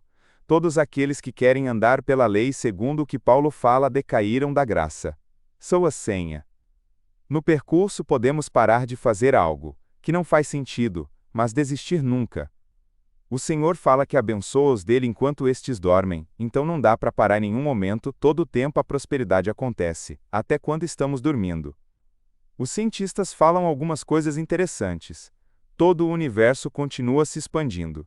A expansão vai voltar para o mesmo lugar de onde iniciou. Tudo o que saiu dele volta para ele. Por que você vai se importar com alguém no percurso que está cheio de problemas e o reprova? Eu ignorei 100% das pessoas que quiseram me aprovar ou me reprovar nos últimos 10 anos. Algumas dessas pessoas tinham poder sobre mim e removi esse poder. Com o coração correto, não tem rebeldia. Eu corro sempre, já disse aqui e não vou parar. Outro dia estava correndo com o Diego Neves e pensei: não consigo ultrapassar esse cara. Falei para ele que o único que corria daquele jeito ali, da nossa turma, era ele. Mano, a sua pisada é errada. Sabe o que aconteceu? Ele entrou na minha cabeça com duas coisas. Eu já não estava mais aguentando correr ao lado dele, e pensei: vou bater novamente com essa coisa do pé, para baixar a pressão dele. Mas perguntei uma coisa que não devia. Quantas corridas você já tem? Eu estava na minha 5ª corrida, na vida, e ele respondeu-me que já havia realizado umas 1000 corridas. Então, veio à minha mente: não dá para competir com um cara de 1000 corridas. Resolvi desestimular o Diego mais um pouco e falei: a sua pisada está totalmente errada. Você é o único que corre errado neste lugar. Ele falou bravo: se você acha que está errado, modele outro. Por que estou lhe contando essa história? Porque o Diego estava muito preocupado que entrasse na mente dele e ele disse: se você acha que está errado, modele outro. Depois de falar isso, ele acelerou, ele voou. Ele quis dizer: você quer aprender ou quer controlar o cenário? Ele não aceitou a minha reprovação. Os seus amigos são assim, eles querem que você diminua a sua velocidade, para não expor a fraqueza deles. Você está em um movimento, usufrua, e suba de nível, transborde. Releia este capítulo quantas vezes forem necessárias. Ações imediatas. Faça uma lista das coisas que têm tirado a sua paz. Seja o que for, pode ser uma dívida, liga para a empresa ou pessoa e renegocie, dê um sinal de que você vai acertar a pendência. Cite as 12 pessoas que toda vez que pensava em fazer alguma coisa, se lembrava delas. São pessoas que você precisava bater continência. As pessoas que têm necessidade de aprovação em geral, têm mais de 30 pessoas para aprová-las. Você vai escolher as 3 pessoas que se destacam na questão da aprovação, de forma respeitosa, confronte-as, decepcione-as. Capítulo 6. Escassez. Hoje vamos tratar de uma senhora bruxa curar, mas tem tratamento. Vamos à fórmula. T vezes P vezes C. Primeiro pesquiso o que há na teoria, pratico e sou constante. Exemplo. Para você bater qualquer resultado, pega a teoria que envolve a construção de uma parede. Ferro, argamassa, tijolos, armação. Logo após, pratique. Qual é a quantidade de massa para determinada densidade? Não há rocha que não tenha transformação com a água pingando o tempo todo, pode levar 10 milhões de horas para perfurar a rocha, mas vai acontecer. Mas dá para perfurar uma rocha com essa densidade em segundos com uma dinamite e isso pode abalar a estrutura. Então, não dá para ser muito abrupto nem muito lento, é impossível dar certo com radicalismos. Eu preciso dos meios certos, dos métodos certos. Vamos usar as ferramentas certas para tratar a escassez. Às vezes a pessoa quer vencer a escassez e faz uma dívida de 10 milhões de reais. Essa é uma forma abrupta. Para vencer a escassez, o caminho não é fazer dívidas. Isso se assemelha a alguém que nunca levantou 180 quilos, sem preparo, resolve começar a treinar e no primeiro dia, tenta levantar um peso muito acima da sua capacidade. A escassez é tratada progressivamente. A escassez, quando faz parte da sua mentalidade, primeiro, em importância estão outras pessoas, e depois você, que é capaz de trabalhar na empresa de alguém, e dar resultado para essa pessoa, e o seu resultado pessoal não aparece. Como tratar isso? A escassez é assim. Para os outros funciona, e para você, não. A escassez rouba a sua atenção e fala que tudo vai dar errado. Um indicador de pane está o informando que alguma coisa vai dar muito errado, e você precisa enfrentar isso. Um exemplo disso é a dor. Descobri que algumas pessoas nem sentem dor. As pessoas sentem de formas e intensidade diferentes. O dentista sabe que vai doer o meu dente, a minha boca, então ele aperta em outro lugar e depois vai tratar aquele dente que precisa. O que nós temos que fazer no tratamento de alguém que quer ser rico? É necessário tirar o foco da dor, senão você não avança. Se você quer vencer a escassez, vai ter que ser resistente à dor. A escassez é completamente mental. Nós vivemos num mundo fisicamente e espiritualmente abundante, dons em abundância. Deus já disponibilizou tudo para você prosperar. Queres prosperar? Aumente a resistência a dores. Queres prosperar ainda mais? Invente novas dores. O interessante é que a sua dor é diferente da minha, tanto física quanto mental e espiritual. Vou lhe explicar. Há pessoas. Eu já fui assim. Quando alguém fala mal, baixa a imunidade. Você é assim? Você já observou como fica o carro a diesel quando tem entrada de ar? Quando você é escasso nas emoções, qualquer coisa faz com que entre no seu motor. A pessoa que é ignorada, abandonada, rejeitada, sente dor no corpo por quê? Porque não resolveu no motor da alma. Sendo assim, todo sentimento deve ser vinculado imediatamente a um driver mental. Porque a escassez destrói uma vida, uma família, uma geração, um legado por não ter um driver específico para aquilo.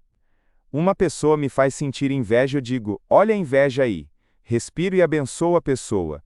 O que acontece? Raupa, eu vi uma pessoa passando no meu condomínio, num carro chamado Cullinan Rolls-Royce. Ele passava bem devagar. Na minha cabeça eu disse que compraria aquele carro e... não mereço menos do que isto. A escassez é mental. Quando você acredita que vai vencer, você vence. A dor também é relativa, não é na mesma escala para todos. Por exemplo, uma pessoa que tem tendência ao suicídio, se ela não teve frustrações e fracassos durante a infância, o ponto de suicídio na fase adulta é muito raso. Ninguém quer se suicidar, anote. Este é um manual para ajudar as pessoas. As pessoas que se suicidaram esgotaram as possibilidades de vencer aquela dor, ou seja, a única solução é evitar aquela dor. Então, o que leva uma pessoa a se suicidar? Não é porque a vida é ruim, isso é mentira.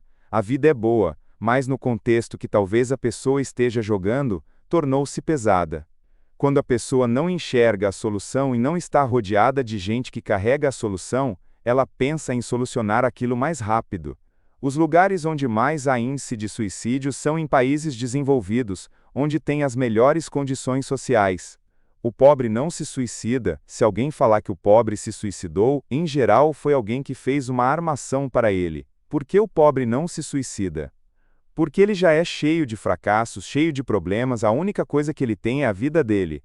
O rico tem aplicação. Ele pensa que pode largar a própria vida quando quiser. Por que estou tratando disso? Respondo, porque a escassez pode lhe dar uma dor que você não sabe o que fazer. Há possibilidade de você ficar resistente a todas as dores que você sente, e a escassez é empurrada para fora. Há problemas em ajudar as pessoas a realizarem o sonho delas? Não. Mas há problemas em você aplicar toda a sua vida para realizar o sonho do outro. Quem não trabalha no próprio sonho é mal pago para realizar o sonho dos outros. Se uma pessoa trabalha numa empresa, mas não busca conhecimento, não busca crescer, esta pessoa não sonha, por isso ela aceita ser mal paga. Num ambiente onde não há aprendizado, ela não tem visão, não governa. Qual é o indicativo de que você é poderoso na sua alma? Você tem uma visão, e a sua mentalidade é blindada para defender essa visão. Anote um código. Se Deus me deu a visão, Ele gera a provisão. Exemplo. Eu peço a um amigo para ir a uma missão lá na África. Ele me responde: eis-me aqui, aceito a missão. Eu sou o responsável em dar a provisão para ele fazer isso.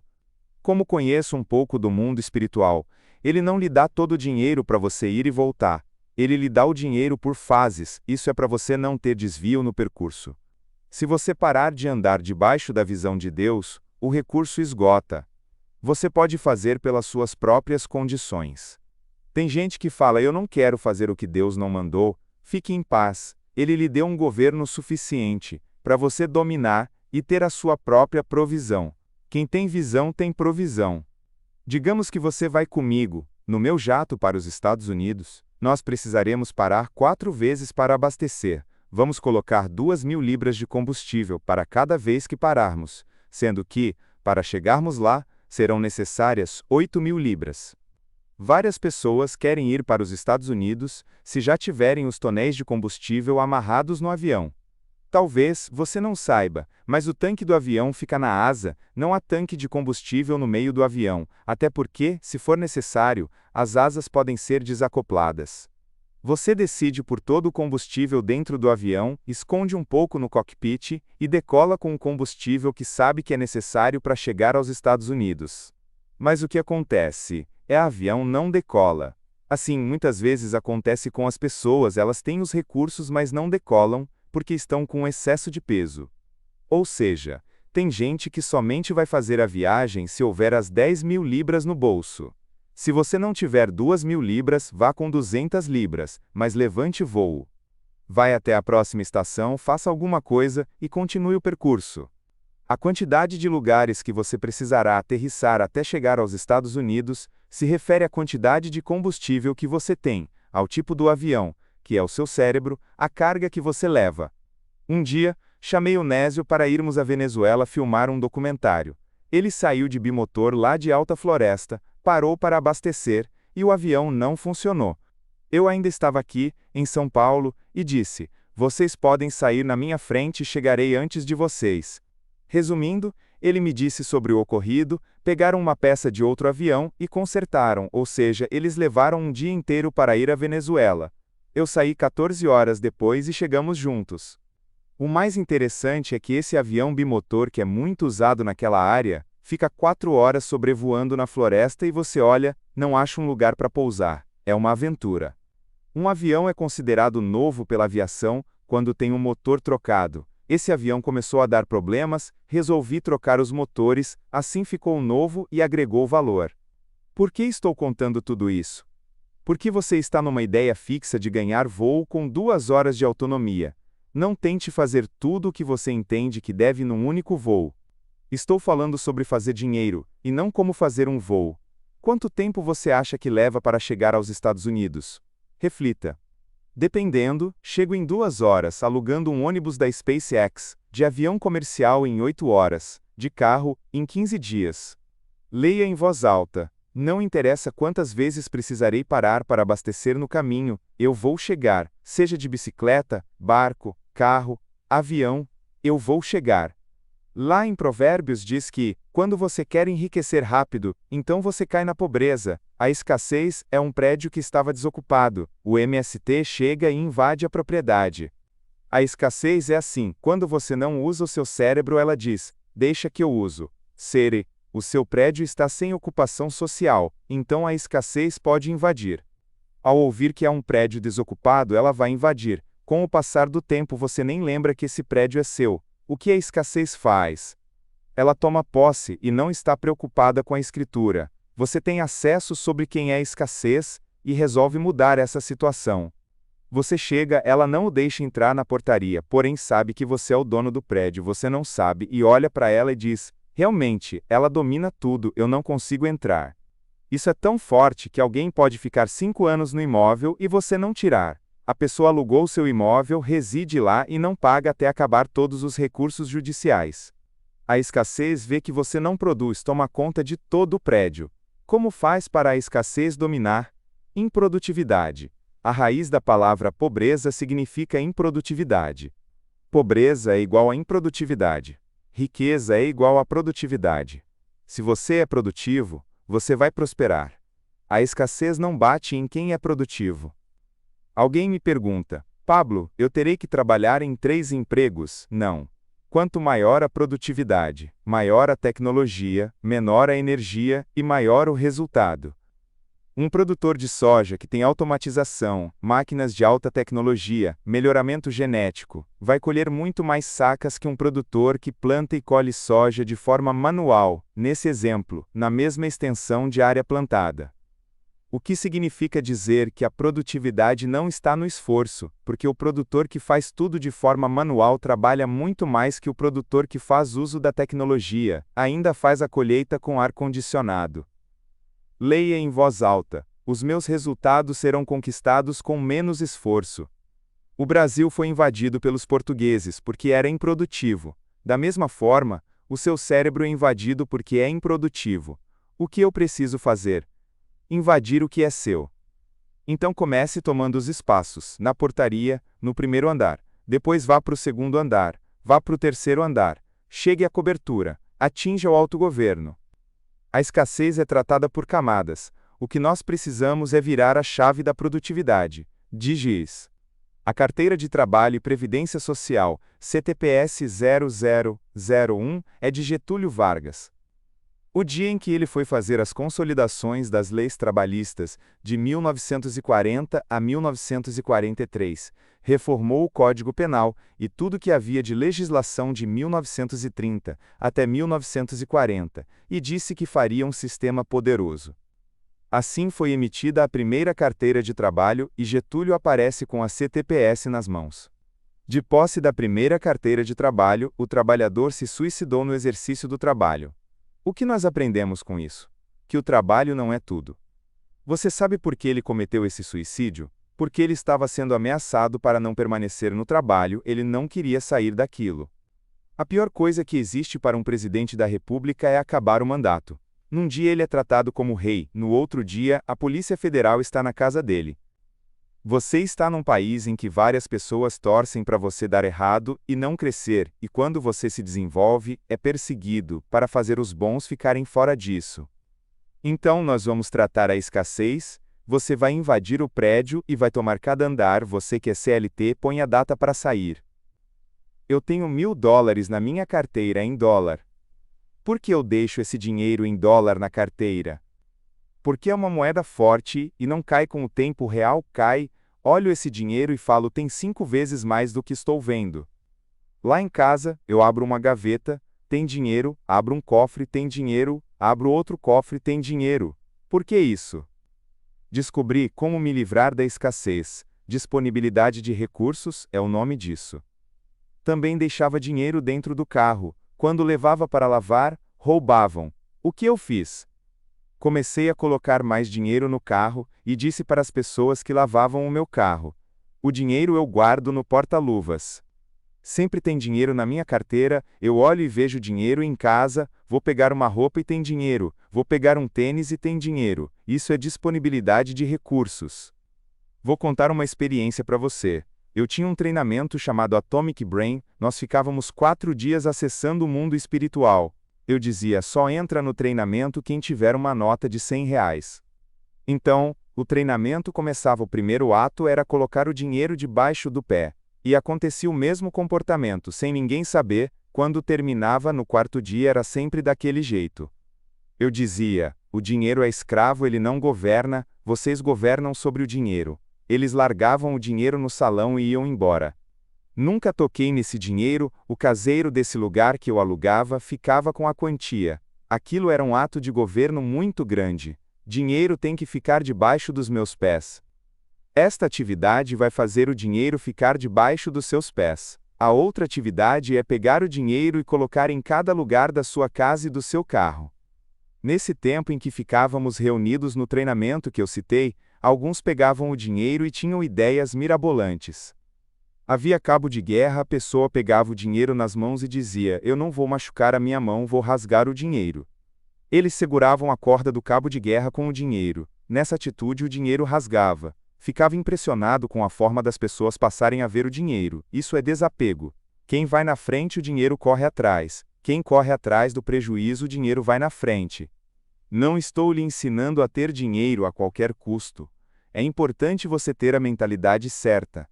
O honesto, quando cai, levanta todas as vezes. Quando cheguei a Alphaville, há 4 anos, o meu sonho era me conectar com todo mundo. Hoje em dia, estou correndo e alguém me cumprimenta, eu logo penso, cuidado com aquele cara ali. Antes, eu queria fazer amizade com todo mundo, hoje eu preciso me defender porque é cheio de pessoas mal intencionadas. Quem tem mesa com gavetas no seu local de trabalho, ponha dinheiro lá.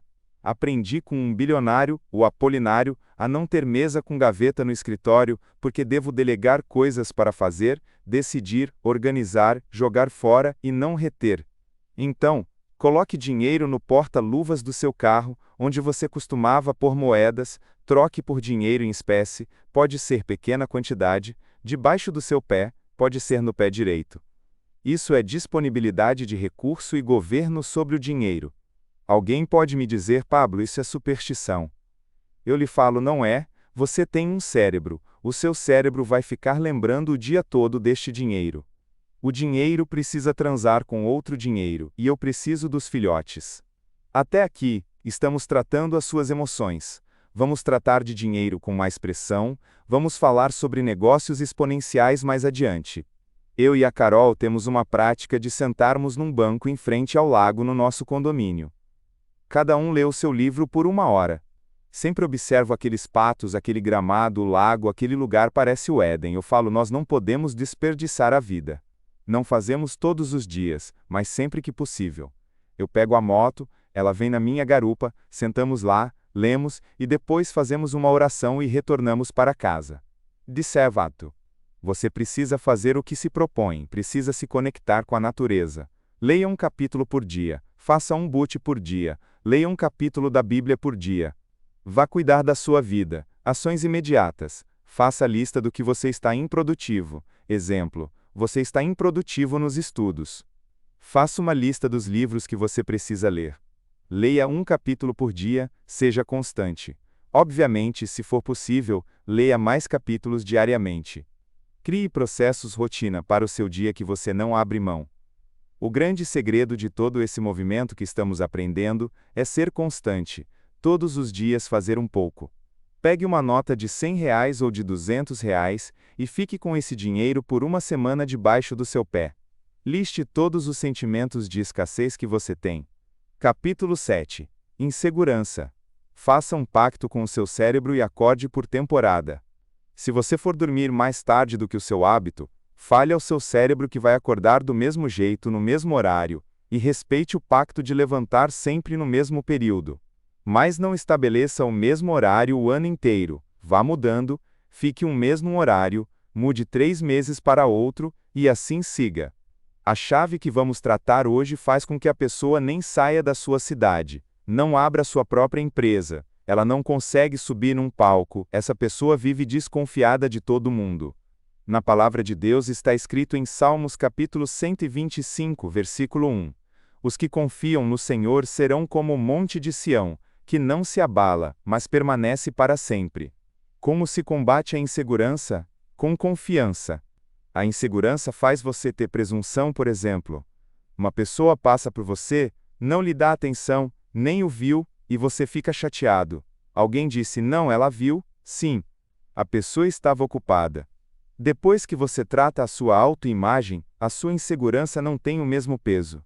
Você acredita que ter autoestima bem definida é ter pessoas o aceitando. Mas a autoestima bem definida é: está tudo bem se as pessoas não me aceitarem. Se você acredita que todos devem o aceitar, você é inseguro. Você já sabe que algumas pessoas não irão o aceitar, e você vê isso com tranquilidade, então está tudo bem. Não troque a insegurança por segurança. Troque a insegurança por confiança. O contrário da insegurança na mente é confiança. Alguém me pergunta: Pablo, por que algumas pessoas não confiam em Deus, mesmo aquelas religiosas? Por que um religioso não tem resultado? O que tira a sua insegurança em qualquer assunto? É o track record, é uma trilha gravada, um histórico. A experiência em todas as situações trará resultados. Lucro vezes prejuízo é igual a lucro. Vou lhe explicar. Você fez um negócio e deu errado. Para a mentalidade de governo, é lucro, porque você não precisa fazer mais isso. O lucro mais o prejuízo é igual a lucro. Neste exemplo, você aprendeu algo com o prejuízo do negócio que não deu certo. Então você tem resultados, está no lucro. A sabedoria vai diminuir a sua insegurança. Mas, se a sua cabeça for de escravo, a sua insegurança vai aumentar. Entenda, todas as coisas cooperam para o bem daqueles que amam a Deus e são chamados segundo o seu propósito. Vou traduzir esse versículo. Lucro e prejuízo são a mesma coisa, porque significa que você fez, não esteve na inércia. Quem é a pessoa que mais instala insegurança na vida do filho? A mãe. A sua mãe é a sua armadura, é a sua nave-mãe. Quando você sai de dentro dela, ela olha para você com ternura. Imagine o olhar dela. Se você entende isso, terá compaixão dela. A escassez vem do pai. Ele sai de casa para buscar o sustento da família, sempre olhando com escassez. Um filho até os 6 anos de idade pensa que ele e a mãe dele são um. Na psicologia, uma criança até os 4 anos de idade não entende sobre masculinidade e feminilidade. Há uma ruptura no cérebro quando a criança faz 7 anos, ela vira as costas para a mãe e se aproxima do pai, principalmente o menino. A sua mãe antes de você nascer era a sua nave, porque ela instalou a insegurança em você. Ela pensa assim: você ficou 9 meses dentro dela, e quando nasce, ela quer protegê-lo de todo jeito, você não pode cair, se machucar.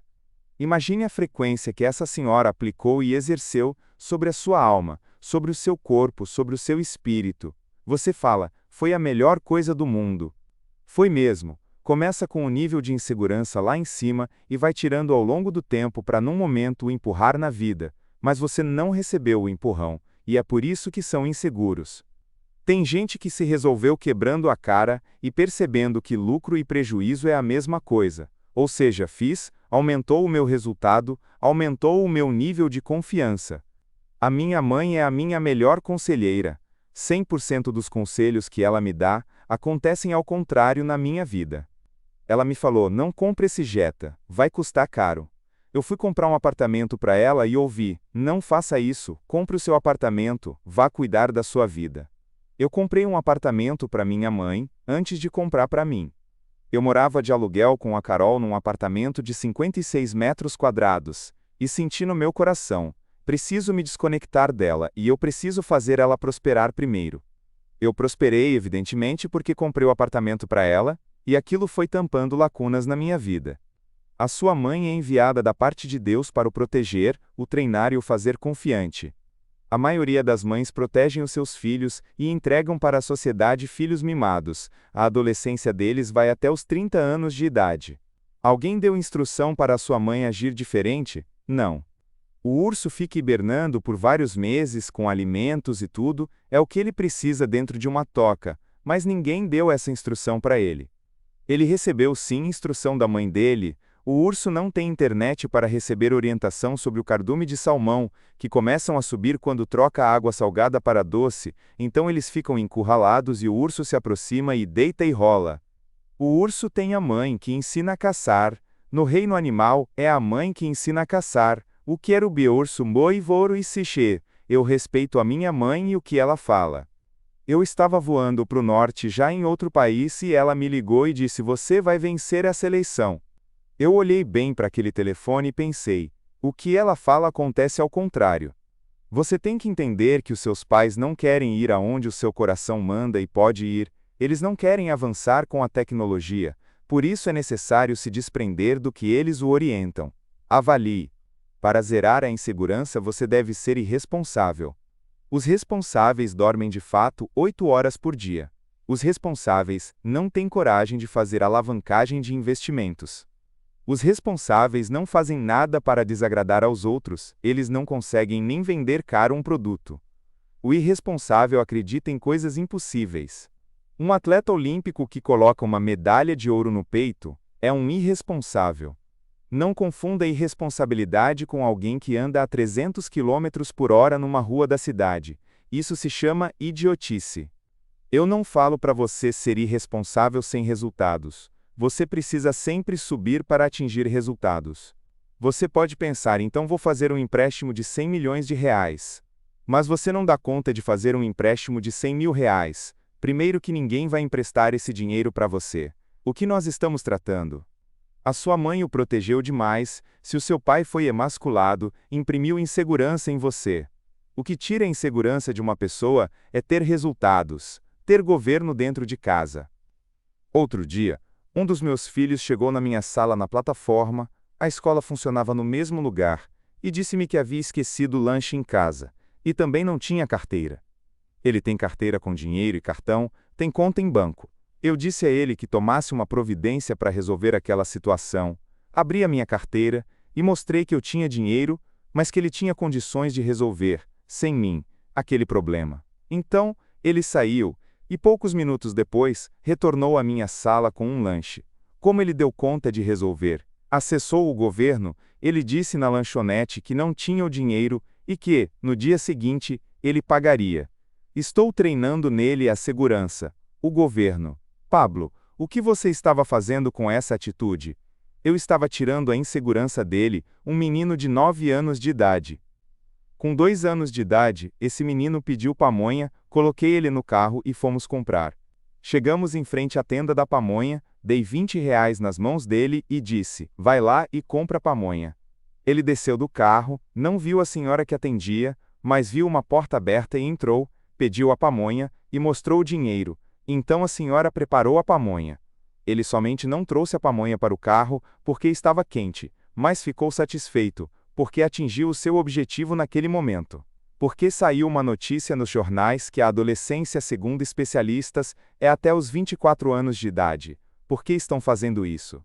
Porque querem desmontar as famílias, isso é um golpe. Em que dia esse rapaz vai virar homem? Aos 40 anos, cheio de insegurança, o que fica até difícil de encontrar uma pessoa para casar. São 3 famílias que fazem parte da sua história: onde você foi gerado, a família que você forma com o seu cônjuge e a família dos seus filhos. Os judeus, o povo mais próspero da terra, liberam os filhos para a vida adulta aos 12 anos. os meninos, num evento que se chama Bar Mitzvah, e a menina aos 15 anos, com o Bar Baraká. As civilizações orientais nem têm adolescência. Pesquise a respeito. A adolescência é o intervalo para enganar a mente dos filhos do Ocidente. Eu brinquei muito até os 12 anos, depois disso comecei a me desenvolver me desafiando. Sempre busquei-me desde jovem. Não tive adolescência, eu estudava, e isso é muito bom. Hoje eu quero saltar de paraquedas, eu falo, quero um avião próprio para saltar de paraquedas. Ontem, estava pilotando o meu helicóptero, saindo para jantar. Como é que um adolescente vai fazer isso? Eu olho para uma Ferrari e falo, manda duas para mim. Quanto mais rápido você puder crescer para governar, vai mudar todo o jogo. Imagine-se enquanto todo o outro lado está esticando a adolescência. Você está ensinando ao seu filho ter responsabilidades como um judeu faz? Isso acabaria com a insegurança. Imagine a insegurança de um menino e de uma menina indo para a guerra aos 24 anos de idade. Quando você for a Israel, vai ver jovens adolescentes com armas metralhadoras, penduradas nos ombros, andam tranquilos. Eles não são meninos, são homens de guerra, treinados para isso. A insegurança sempre vai diminuir a potência daquilo que Deus colocou dentro de você. A insegurança tirou todos os melhores resultados que você poderia ter e ainda não tem. Libere perdão para sua mãe. Um dia ouvi uma história de que a minha mãe se perdeu numa cidade do interior. Havia somente 4 ruas. Eu imaginei o nível de instrução que ela tinha para se perder numa cidade com 4 ruas. Eu tive muita compaixão dela. A minha mãe saiu de casa porque não aguentava os irmãos. A minha mãe deu o melhor para mim. Os meus pais se divorciaram quando eu tinha 6 anos de idade, e eu não tenho nenhuma memória positiva dela com o meu pai. A minha mãe fez tudo para me proteger, entendo absolutamente tudo o que ela fez, e por ter entendimento sobre isso, sobre as limitações dela, eu consigo amá-la ainda mais. A raiz de toda a insegurança que você tem está com a sua mãe e com o seu pai. A sua mãe vem em primeiro. Você vê a sua mãe como uma mulher muito dura, perdoe-rei, ela deu o melhor que ela tinha. Às vezes, ao longo da caminhada, nós observamos a nossa mãe melhor do que nós. Merecemos a mãe que temos. Nós devemos honrá-la, não a repudie, senão você vai quebrar o primeiro mandamento divino com promessa: honrar pai e mãe. Quebrar esse princípio vai diminuir a sua longevidade, o seu tempo de governo na terra. A outra asa desse princípio é prosperidade, aceite os seus pais. Honrar é aceitar como a pessoa é. Mesmo não concordando com a sua mãe, ela é a sua fábrica, ela é a sua nave-mãe, honre-a. O Senhor diz: quando você for construir uma torre, sente e faça as contas. Aquele que multiplicou peixes e pães, lhe fala para fazer as contas, sabe por quê? Descubra o que é da sua capacidade, o que é das suas possibilidades, e aquilo que você não der conta de fazer, coloque na conta dele, ele vai fazer. O Senhor fala para você fazer as contas, e não para começar depois que tiver o recurso. Comece, mas saiba o tamanho da empreitada. Sempre que possível, faça as contas antes de sair de um projeto, nunca pare pela falta de recursos, os recursos vêm no caminho, isso está curando a sua insegurança. Você foi programado para sair depois do como, saia depois do motivo. O como vem no percurso. Talvez você tenha iniciado a corrida a pé, hoje está de bicicleta. Na próxima vez, estará de avião. Não espere o avião para você começar a corrida, o avião somente vai aparecer no percurso. O problema da insegurança é que quando ela está à mesa, a ousadia não senta nem no chão próximo, ela não entra nem na sala de jantar. Comece a enxergar a ousadia tomando posse da cabeceira da mesa e a insegurança saindo. A ousadia e a insegurança nunca se sentaram à mesma mesa. A ousadia tem tanta energia, tem tanta pressão que uma das duas tem que ficar no ambiente, mas não as duas juntas. A insegurança saiu e, na mesa da ousadia, os seus convidados são todos ousados. Na mesa anterior, a da insegurança, estava a sua amiga, há 40 anos no mesmo emprego. Quando ela vê que a insegurança está saindo, ela sai correndo da mesa. Nesta mesa, também estava a instabilidade, ela falava, sempre o pé no chão, não faça contas maiores que as receitas, esqueça a geração de valor. Quando a ousadia entrou no salão principal, dirigiu-se para a mesa, todos que estavam naquela mesa da insegurança correram. Veja isso com a sua mente. A mesa da ousadia. Olhe quem está sentando à sua direita, a geração de valor. A ousadia começou a trazer os seus convidados. À sua esquerda, sentou-se o branding. Você vai investir na sua imagem. Está entrando um convidado muito especial, tire o chapéu para ele, é a intrepidez. Olhe agora o convidado que se sentou à mesa, a presença de comando. Agora sentaram-se os resultados extraordinários. Sentou-se a exponencialidade. Todos esses convidados vieram porque a ousadia assumiu o comando da reunião. Os convidados continuam chegando. A disrupção entrou e sentou-se à mesa. Agora sentou-se a fé, sentou-se a ação. Esta é a mesa, é o banquete, que todo governante tem todos os dias da sua vida. A repetição, a disciplina e a progressão chegaram e sentaram-se à mesa, os princípios também sentaram-se à mesa. A mesa completa, sabedoria e ousadia no comando. A convidada mais importante acaba de chegar, ela senta-se à outra cabeceira da mesa, e a ousadia passa o comando para ela. É a sabedoria. A sabedoria fala: o fim é melhor que o começo. Não foi muito difícil colocar todos esses convocados nesta mesa, mas agora é simples, é somente dar ordem. Talvez você não saiba, mas um governante nem precisa sonhar mais, ele precisa dar ordens, porque ele está há pouco tempo de conseguir aquilo que ele não tem, Nipucher. Há possibilidades de você rejeitar a sua insegurança, instalando códigos de pessoas prósperas. Se você dependesse das suas experiências primárias para deixar a sua insegurança, levaria 200 ou 400 anos para conseguir este resultado. Vá cuidar da sua vida. Ações imediatas. Faça uma lista das suas inseguranças. Depois escolha outro sentimento para tomar esse lugar e ressignifique. Você é semente, o seu cérebro é o terreno. Aplique em você os conceitos trabalhados até aqui.